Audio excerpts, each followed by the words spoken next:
नमस्ते श्रोतागण। कहानी चैनल में आपका स्वागत है। आइए सुनते हैं मृदुला सिन्हा जी की कहानी उधार का सूरज। मुझसे प्रकाश ने विशेष आग्रह किया था, इस बार इंडिया से मेरी माँ के हाथ का बना अचार, पेड़ा या बेसन के लड्डू मत लाना। अब तो मैं विद्यार्थी नहीं रहा, नौकरी करता हूँ, फ्लैट भी खरीद लिया है। तो मेरी माँ को ही ले आना, ताकि मैं उनके हाथों का बना खाना जी भर कर खाता रहूं। क्यों, शादी ब्याह नहीं करोगे? तुम्हारी माँ तो जाते ही मुझसे यही पूछेंगी। क्या जवाब दूंगी, यह तो बताओ। मैंने अपनी समस्या रखी थी। कह देना, अगले साल कर लूंगा, अभी नई नौकरी है। अमेरिकन लड़की से या? अरे माँ तो इतने से ही खुश हो जाएंगी। लड़की फिर देखी जाएगी। तुम लेकर तो आओ। तुम गांव चली जाना, तुम्हें अच्छा लगेगा। मेरा गांव पटना से मुजफ्फरपुर और फिर वहां से। वह अपने गांव का सचित्र मैप प्रस्तुत कर हर्षित हो गया था, मानो हिंदुस्तान के नक्शे पर अंगुली नहीं, अपने गांव की शहर जमीन पर पांव रखे खड़ा हो। मैंने भी निश्चय कर लिया था, इंडिया पहुंचते ही पहले उसके गांव जाऊंगी। प्रकाश की माँ की तस्वीर खींचकर पासपोर्ट के लिए दरख्वास्त और फिर वीजा, सब तैयारियां उसके दिए आदेश के अनुरूप ही करूंगी। मेरा मन भी एक माँ को उसके पुत्र से मिलाने का पुण्य काम करने के लिए मचल उठा। माँ पुत्र मिलन की कल्पना से ही मैं पुलकित हो उठती। 10 वर्ष बाद एक माँ अपने खून से सींचे उस पौधे को देखेगी जिसमें फूल लगने ही वाले हैं। प्लेन में बैठी मैं भूल ही गई थी कि मैं भी 5 वर्ष बाद इंडिया जा रही हूँ और मेरी माँ भी उतनी ही बेसब्री से मेरा इंतजार कर रही होगी। एयरपोर्ट पर माँ से गले मिलते हुए भी मुझे प्रकाश और उसकी माँ के मिलन का एहसास हो रहा था। एक फर्क जरूर था, मैं कम से कम टेलीफोन पर अपनी माँ की आवाज सुन लिया करती थी। प्रकाश की माँ को अपने इकलौते बेटी की आवाज सुने भी अरसा गुजर गया था। मैंने अपनी माँ से प्रकाश के बारे में विस्तार से बताकर उसके द्वारा दी गई जिम्मेदारी की बात कही। उन्होंने कहा, जा बेटा, सबसे पहले प्रकाश की माँ से मिला। उनका पासपोर्ट और वीजा बनाने में भी वक्त लगेगा। और खोजते ढूंढते मैं पहुंच गई प्रकाश के गांव। उस गांव की मेरी खोज यात्रा कोलंबस और रोडस से कम रोमांचकारी नहीं थी। 1000 किलोमीटर तो प्लेन में निकल गए, पर बचे 15 किलोमीटर के लिए 5 सवारियां, बस, रिक्शा, टमटम और 1 किलोमीटर बैलगाड़ी पर भी। मेरे साथ 2-3 लोग उसी बस से उतरे थे। मैंने प्रकाश के गांव का रास्ता पूछा। उन्होंने अपने साथ मुझे भी बैलगाड़ी पर बैठने का आग्रह किया। मेरे बैठते ही एक ने कहा, हम तो वहीं समझ गए थे कि आप अमेरिका से आई हैं। दूसरे ने कहा, कोई अमेरिकन लड़की हमारे गांव की बस में चढ़े तो समझते किसे देर लगती। आप तो प्रकाश की माँ से। उनके द्वारा अपने को अमेरिकन समझे जाने पर मुझे अजीब लगा। अपनी जीन्स और कमीज मुझे भारी लगने लगी। हाँ हाँ, मैं प्रकाश की माँ से मिलने नहीं, उन्हें लेने आई हूँ। बेटे ने बुलाया है उन्हें। उन्होंने एक दूसरे से आंखों ही आंखों में बातें की। मैं भौचक्का हुई उन्हें देख रही थी। पूछा, क्या हुआ? कुछ नहीं, आप पहले गांव तो चलिए, हम मिलाते हैं उसकी माँ से आपको, फिर जैसा उचित समझे। प्रकाश क्यों नहीं आया? उसने अभी जॉब लिया है। ऊंची नीची सड़क, गड्ढे ही गड्ढे, फिर दोनों ओर खेतों के बीच एक आदमी के चलने लायक लकीर पर चलकर हम गांव के अंदर पहुंचे। गिरी पड़ी दीवारों के सामने रुककर एक ने कहा, यही प्रकाश का घर है, इसी में रहती है उसकी माँ। कई बच्चे भागकर अंदर गए, साथ ले आए एक मर्दानी धोती में लिपटी धनुषाकार काया को। बाहर निकलते ही बायां हाथ घुटने पर टिकाए, दाहिने हाथ को भौहों पर ले जाकर मानो आंखों को धूप से बचाती बोली, कहाँ है मेरा बेटा? वे दोनों हाथ बढ़ाए मेरी और लपकी। सारे बच्चे हंस पड़े। मैंने उन्हें थाम लिया। मुझे अपने सीने से लगाए वे मेरी पीठ सहलाती रहीं। हमार बचवा। सब मुझे पागल समझ रहे थे। कहते थे, अब नहीं आएगा प्रकाश, कभी नहीं। वहीं शादी कर लेगा, वहीं बसेगा। मैं कहती थी ना, एक दिन वह आएगा, घर बनवाएगा, उसकी शादी करूंगी। बहू आएगी, फिर देखना मेरा घर। एक व्यक्ति ने मेरे कान के पास मुंह ले जाकर कहा, थोड़ा दिमाग खराब हो गया है, ऐसे ही बकती रहती है। उन्होंने सुन लिया था। मुझे अपने सीने से हटाकर बोली, क्या कहा? मैं पागल हो गई हूं? जा, सब भाग जाओ यहां से। माँ बेटे को अकेला छोड़ दो। जा जा, कोई झांक कर नहीं देखता मेरी ओर। आज बेटा आया तो भीड़ लगा दी। भागो सब यहां से, हमें अकेला। मुझे उनका भ्रम दूर करना आवश्यक लगा। मैंने कहा, माँ जी, मैं प्रकाश नहीं हूं। मैं तो मैं तो मैं तो शिवानी हूं। वे लंबी सांस खींचकर सिर थामे बैठ गई। थोड़ा थमकर मुझे अपने पास बैठने का इशारा किया। बैठते ही मेरा चेहरा अपनी हथेलियों में भरती बोली, हाँ, तो तुम प्रकाश नहीं हो? कौन हो तुम? माँ जी, मैं प्रकाश की दोस्त हूँ, उसी के साथ पढ़ती हूँ। उसने मुझे आपसे मिलने के लिए भेजा है। बहुत देर तक चुप रही, मानो मुझसे बातें करने, बेटे के बारे में पूछने के लिए अल्फाज ढूंढ रही हूँ। मैं अनुमान लगा रही थी, ना जाने कितने प्रश्न होंगे। मैं अमेरिका से ही उनके प्रश्नों के जवाब जबान पर ढोल आई थी। मुझे अकेला छोड़कर अंदर गई। एक थाली में खीर लेकर आई। बोली, खा ले बेटी, 2 दिनों बाद आज गाय ने दूध दिया है। रूठी बैठी थी, दूध निकालने ना दे। शायद उसे भी तुम्हारे आने का संदेश मिल गया होगा। प्रकाश नहीं तो क्या हुआ, तुम तो हो। मुझे खीर खिलाते निहारती रही। मैंने कहा, प्रकाश वहां बहुत खुश है, अच्छी नौकरी मिल गई है, अब तो शादी के लिए। उन्होंने बीच में ही पूछ लिया, तुम क्या करती हो वहां, और तुम्हारे माँ बाप? मुझे अजीब सा लगा, उनके प्रश्न का जवाब देना था। बोली, मैं अमेरिका में ही पढ़ती हूँ। मेरे माता पिता दिल्ली में हैं, दोनों कॉलेज में पढ़ाते हैं। तुम्हारी कितनी उम्र है? 24 वर्ष। तुम्हें खाना बनाना आता है? थोड़ा थोड़ा। मैं तुम्हें अपने ढंग का खाना बनाना सिखा दूंगी। नहीं माता जी, मैं तो आज ही लौट जाना चाहती हूँ। अभी 2 महीने रहना है, फिर आकर आपको। फिर क्यों आई मेरे पास? तू भी मुझे पागल समझती है क्या? उनकी तेज आवाज के झोंके में सनी झुंझलाहट मुझे कपा गई। मेरे मुंह से बहाना सरक गया, नहीं नहीं, मैं आपके पास रहने आई हूँ। मैं तो आपको जांच रही थी, आप मुझे अपने पास रखना चाहती। प्रकाश की माँ से मिलने और उन्हें ले जाकर उनके पुत्र से मिलाने की हवाई कल्पनाएं हवा में उड़ गई। मुझे दलदल में फंसने का एहसास होने लगा। अरे बिटिया, आदमी के संग साथ के लिए तरस गई हूं मैं। गाय बकरी और तोता के साथ बोल बोल कर थक गई। मैं ही बोलती जाती हूँ, ये जवाब देने का नाम नहीं लेते। यह तोता है ना, प्रकाश का ही नाम रटता रहता है। मैं तो कौआ हकनी बनकर रह गई हूँ। प्रकाश प्रकाश प्रकाश आ गया। अम्मा अम्मा अम्मा आ गया। प्रकाश मेरा बचवा बेटुआ। तोता बोल पड़ा था। माँ ने कहा, देखो कैसा पगला है, उसे भी लगता है प्रकाश आ गया। वही लाया था इसे जंगल से बचाकर। सबसे पहले अम्मा कहना सिखाया, फिर प्रकाश। अब तो बूढ़ा हो गया यह भी मेरी तरह। जंगल के पक्षी को मेरा पालतू बना गया। मेरा पालतू मन मन भटक रहा है। शायद उनकी आंखें भर आई थी। मेरे पास बैठती हुई बोली, तू मेरे से सटकर बैठना। प्रकाश तो मेरे आंचल से अलग होकर बैठ ही नहीं सकता। खाना खाकर हाथ भी मेरे ही आंचल से पोंछता है। बड़ा लायक है आपका बेटा, आपको बहुत याद करता है। उसने मुझे आपको अमेरिका ले जाने के लिए भेजा है। फिर मौन हो गई।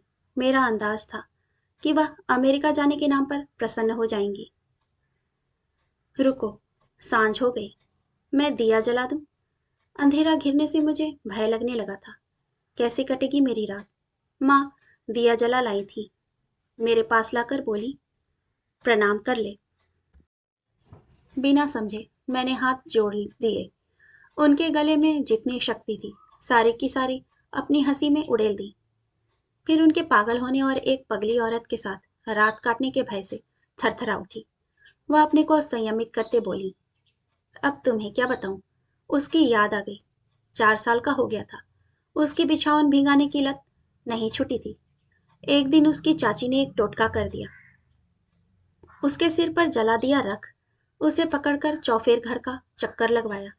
उसकी चाची बोलती जाती थी, घर मुतना छे, घर में सुत, बाहर मुत। दूसरी रात से उसका बिछावन गीला करना बंद हो गया।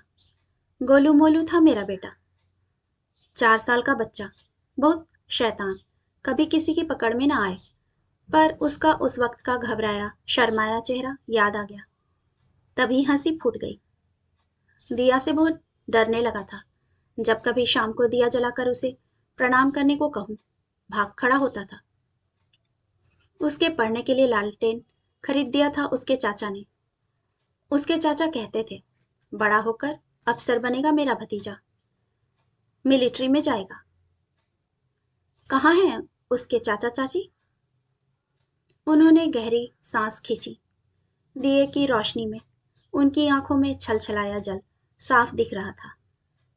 एक चाचा कलकत्ता में ही बस गए, दूसरे बनारस में। मेरी सास के 8 बच्चे हुए, तभी तो मेरे ससुर ने 8 कमरों का चौफेर घर बनवाया था। सब में ताले पड़े हैं, अब 3 ही बचे। एक मेरी ननद है, बगल के गांव में मेरी तरह ठूठ बनी बैठी है। चारों बेटे अलग अलग शहर में हैं। माँ, आप प्रकाश को इंडिया बुलाना चाहती हैं? जवाब जैसे उनकी जुबान पर बासी हो गया हो। नहीं नहीं, मैं क्यों बुलाऊं, और मेरे बुलाने से आएगा भी क्या।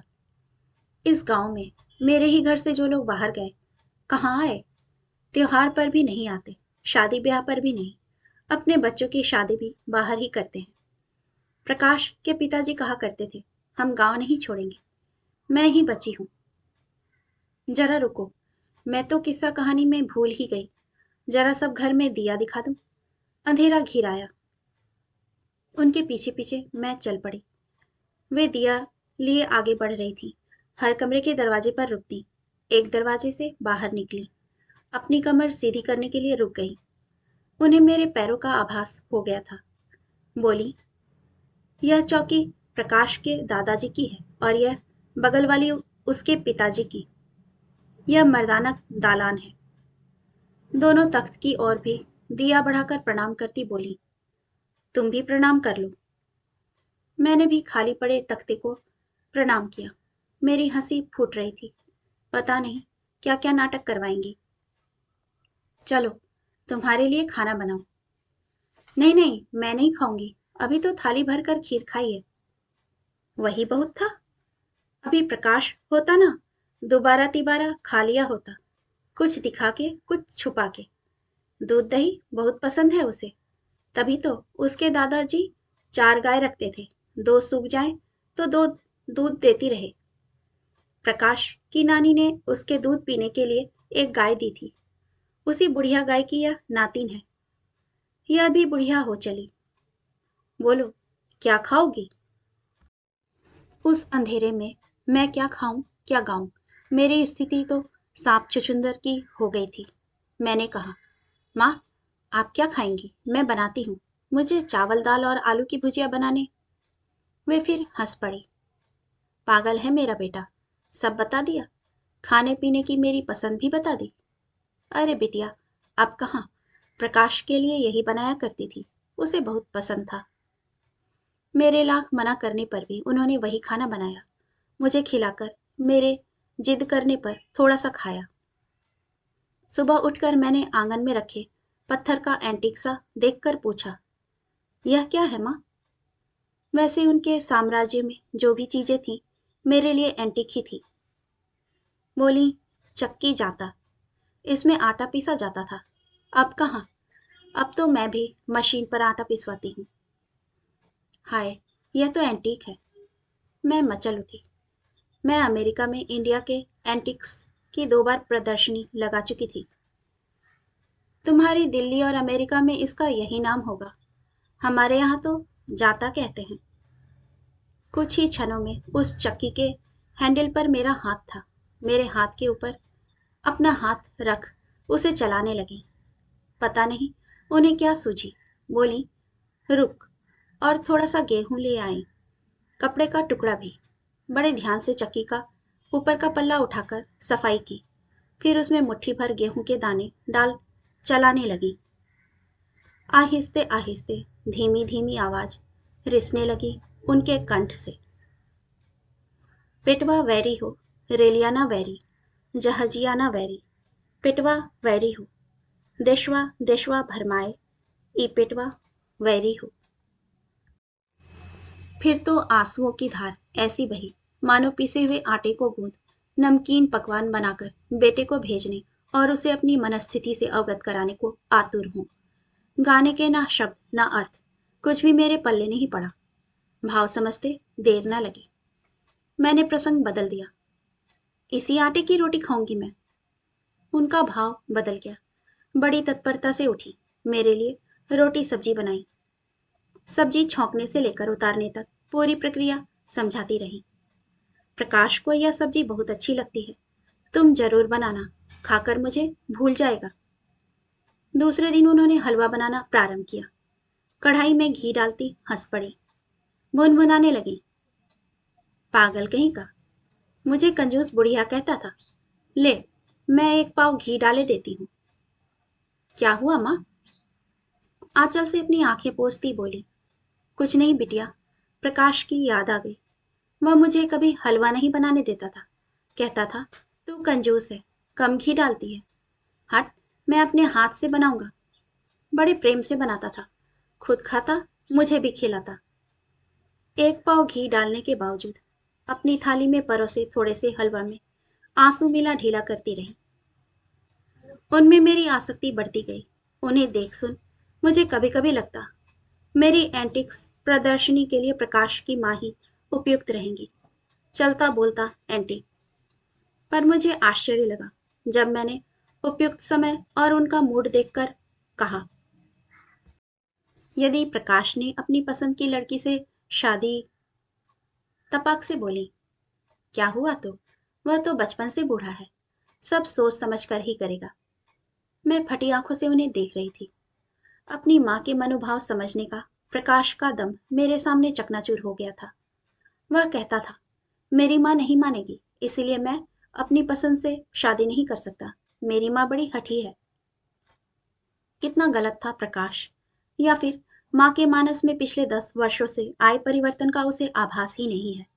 वह खुश फहमी में है कि वह मॉड बन गया है, गांव वाला नहीं रहा, और माँ की सोच समझ में कहीं से पुरानापन नहीं झांक रहा था। बेटी, मैं तो बहुत कम पढ़ी लिखी हूँ, चिट्ठी पत्री पढ़ लेती हूँ बस। अच्छा किया कि माँ बाप ने इतना पढ़ा दिया। बेटा की चिट्ठी तो पढ़ लेती हूँ, कभी पटना भी नहीं गई, दुनिया के बारे में जानूं तो कैसे। इन गांव वालों ने पत्थर मार मार कर पत्थर बना दिया मुझे। बेटा अमेरिका जाने लगा तो सब कहते थे वहीं शादी कर लेगा, कभी नहीं आएगा। मुझे तब इनकी बात बिल्कुल झूठ लगती थी, पर इन्होंने 100 बार कहकर मेरे मन को भी झूठ स्वीकार करने के लिए बाध्य कर दिया। दिल्ली में पढ़ता था, बहुत लड़की वाले आए, एक से उसके पिता ने शादी भी तय कर दी। मैं माँ थी ना, मेरे मन में बेटा ब्याह कर बहू घर लाने की कल्पना से ही बतासे फूटने लगे। मैंने प्रकाश के आने से पूर्व शादी के लिए एक दो चीजें खरीद ली, एक सिहोरा और एक बनारसी साड़ी। उसने शादी से ही इनकार कर दिया। मैंने सब संभाल कर रखा है। मुझे वह सब दिखाने के लिए एक बीज लगे टीन के बक्से का ताला खोलती गुनगुनाने लगी। मचिया बैठल कौशल्या रानी, मन ही आनंद भेली, कब होयत बेटा के ब्याह, सेंदूर हम साठव हैं। उनको कभी रोते, कभी हंसते, कभी खो जाते देख मुझे भी गांव वालों की बातों में सत्यता नजर आने लगी। मुझे घर गृहस्थी की बातें समझाती, जैसे मेरी माँ हो। पति पत्नी के संबंध पर भी सीताराम, सावित्री, सत्यवान और अपने ही गांव के कई उदाहरण देकर उनका व्याख्यान चलता रहता। दिन में गांव वालों की भीड़ लगी रहती। माँ में मेरी रुचि शुक्ल पक्ष के चंद्रमा की तरह बढ़ रही थी। इंडिया के ग्रामीण जीवन पर अच्छा खासा लेख तैयार हो गया था। 10 दिन बीत गए, मैं अपने आने का प्रयोजन ही भूल गई थी। दरअसल गांव वालों के भोलेपन ने मुझे बांध रखा था। अमेरिका में बसे सारे भारतीयों को भारत लौटाकर अपनी मातृभूमि की सेवा में लगाने का मन बन रहा था। मैंने हिम्मत करके कहा, अब मैं जाऊंगी माँ, आपको भी मेरे साथ अमेरिका चलना होगा, प्रकाश ने बुलाया है। ना बेटी, मैं ना जाऊं कहीं, मैं तो इसी धरती पर। गला रूंध गया उनका। इस 8 कोठरी की हवेली में मैं अकेली बची हूं। मैं चली जाऊं तो सांझ बत्ती भी कौन देगा? मेरे ससुर जी का बनवाया चौफेर घर भूत का घर बन जाएगा। फिर गा उठी, बड़ा जतन से पोस लो प्रकाश बेटा, से हो उड़ी गेल आनंद वन, बस हर मोरा सुन्न भेल है। ऊंचे स्वर में गाई जाने वाली पंक्तियों के अर्थ समझ गई मैं। मेरी आंखें भी भर आई। माँ एक बार ठहाका लगाकर हंसी, फिर शांत, मौन। उनके भावों के उतार चढ़ाव के बीच मुझे भंवर में फंसने का एहसास होने लगा। मैंने सोच लिया, समझा बुझाकर प्रकाश को इंडिया भेज दूंगी। उसे लौट आना चाहिए। वैसे भी इंडियन ब्रेन्स की जरूरत अब इंडिया को है, अमेरिका को नहीं। मेरे मनोभाव को शब्द दिया माँ ने, एक बार प्रकाश को भेज देना, तुम भी आती रहना, मेरी बेटी बनकर रहना। मेरी बेटी नहीं थी ना, तुम्हारे साथ 2-4 दिन रहकर लगा मैं भी बेटी की माँ हूं। फिर रुककर बोली, अब तो एक ही चिंता सताती है, बीमारी भी मैं झेल लूंगी, पर मेरे मरने पर प्रकाश कैसे आ पाएगा? वह तो 7 समंदर पार, गांव वाला कोई खबर भी नहीं। घर के कोने में गई, मुझे पुकारा, देख, मैंने 1 टिन तेल जमा कर लिया है। अंतिम समय आया ना, गांव वालों को दिखा दूंगी। इसी तेल में डुबो कर रखेंगे मुझे। जब तक मेरा बेटा ना आ जाए, मुझे जलाएंगे नहीं। फिर जोर जोर से रोने लगी। मैंने भी साथ दिया, मानो हम दोनों प्रकाश की माँ का मृत्यु शोक मना रहे हों। थमकर बोली, तुम भी मुझे पागल ही समझ रही होगी, मैं पागल नहीं हूं। फिर मौन। मेरी विदाई की तैयारी शुरू हो गई। उनके घर के सामानों में से कुछ तो मैंने मांग लिए थे, कुछ उन्होंने स्वयं दे दिए। उस रात्रि को वे सोई नहीं, दिया जलाए रात भर खटर पटर करती, बक्सा खोलती बंद करती रही। जब मेरी नींद खुली, वे चिट्ठी लिख रही थी। मुझे विदा करती हुई लाल कपड़े में बंधा एक बड़ा सा पैकेट देती बोली, यह तुम्हारे लिए है। फिर रोना, फिर गाना। ऊंचा घर के असोरा, असोरा बड़ा शोभल, ऊंचा है राम के लीलार, चंदन बड़ा शोभल। चिट्ठी को चावल का माड़ लगाकर बंद किया। विदा लेती मैं भी बिफर पड़ी। प्रकाश शिवानी, शिवानी प्रकाश, प्रकाश शिवानी। तोता रट रहा था। ना जाने कब माँ ने उसे मेरा नाम भी सिखा दिया। दिल्ली पहुंचने पर मेरी माँ ने कहा, कमाल है, अरे इतने दिन गांव में रहने की क्या जरूरत थी, और प्रकाश की माँ को लाई नहीं? फिर दोबारा? नहीं माँ, वे नहीं जाएंगे। मामा, she is a unique character, most state of the art anti. माँ, प्रकाश को इंडिया लौट आना चाहिए। प्रकाश की माँ के वर्णन में कई घंटे बीत गए, फिर भी मुझे लगता था बहुत कुछ कहना बाकी है। मैं स्नान करने के लिए बाथरूम में घुसी। इधर माँ ने मेरा वाला पैकेट खोल दिया। सामान निकालकर सेंटर टेबल पर रख उसे निहारती पता नहीं किस गुंधुन में थी। बाथरूम से निकलते ही मैंने कहा, हाय, कितनी सुंदर बनारसी साड़ी है, और यह तो कोई एंटीक है। माँ, मैंने प्रसन्न होकर लकड़ी के बने उस लाल सिंघोरा को उलटना पलटना प्रारंभ किया। माँ, यह तो यह तो प्रकाश की माँ कह रही थी, इसी में सिंदूर भरकर लड़का की माँ। माँ गंभीर होकर चिट्ठी पढ़ रही थी। माँ, यह क्या किया आपने? यह प्रकाश के लिए है, देखूं? अब मैं चिट्ठी पढ़ने लगी। माँ, शायद मेरे चेहरे पर उठते गिरते भाव। मेरा बेटा, सदा खुश रहो। तुम्हारी शैतानी नहीं गई। खुद नहीं आया, उसे ही भेज दिया, ताकि मैं गुस्सा भी ना कर सकूं। बहुत पसंद आई रही तेरी पसंद। ईश्वर तुम दोनों को सुखी रखे। एक बार दोनों साथ आकर मुंह दिखा जाना। बहू के हाथ से भगवती को सिंदूर चढ़वाना होगा। गांव वालों को खीर भी तो खिलाऊंगी। सबने अपनी अपनी बहू आने पर खिलाई है। मेरे ऊपर उनका कर्ज है। शिवानी बड़ी अच्छी है। मैंने इसे बहुत कुछ सिखा दिया है, तुम्हारी पसंद का खाना बनाना भी। बहुत बोलती रही मैं इसके साथ। बोलते बोलते रुक जाती थी। कहीं कह ना दे, बुढ़िया बकबक करती है। वह तुम्हें समझ गई है, पर मेरे से अधिक नहीं। मैं माँ जो हूं। पर अब कभी कभी क्यों लगता है मैं नहीं जानती तुम्हें। मैंने गांव वालों को नहीं बताया कि शिवानी मेरे होने वाली बहू है। इसने भी मुझे नहीं बताया। बेटी की तरह ही रही। आशीष सहित तुम्हारी अम्मा। माँ, यह क्या पढ़ा तुमने? मैं विचलित हो उठी। माँ तटस्थ होती बोली, हाँ, मैंने पढ़ लिया। अब तो तुम्हें उस बेचारी का मन रखना ही होगा। बहुत पसंद आई है वह भी तुम्हें। नहीं माँ, प्रकाश मेरा मित्र है, अच्छा मित्र। कभी उसने लेकिन अपनी माँ की पसंद को तो उसे पसंद करना ही होगा। माँ भक्त है ना। माँ, मैं बात करूंगी प्रकाश से। मुझे भी लगता है तुम दोनों की जोड़ी अच्छी रहेगी। मुझे दो माँ के चक्कर में फंसने का एहसास हो रहा था। माँ को धैर्य कहाँ था। उन्होंने प्रकाश से दूरभाष पर बात कर ली। उसने बिना किसी शर्त हामी भर दी। और अर्धरात्रि को बिछावन पर करवटें बदलती मैं अपनी शर्त को पुख्ता करती रही। शादी के लिए मेरी एक शर्त होगी। इंडिया लौटने की शर्त। 8 कमरों के उस वीरान घर में दिया जलाने की शर्त। अंधेरे में औंधी पड़ी माँ के आंचल में प्रकाश लौटाने की शर्त। प्रकाश की जरूरत तो अब इंडिया को है, अमेरिका को नहीं। पूरब को उसका सूरज लौटाने की शर्त। पश्चिम पर ऋण है पूरब का। सूरज को लौटाकर पश्चिम को ऋण मुक्त कराने की शर्त।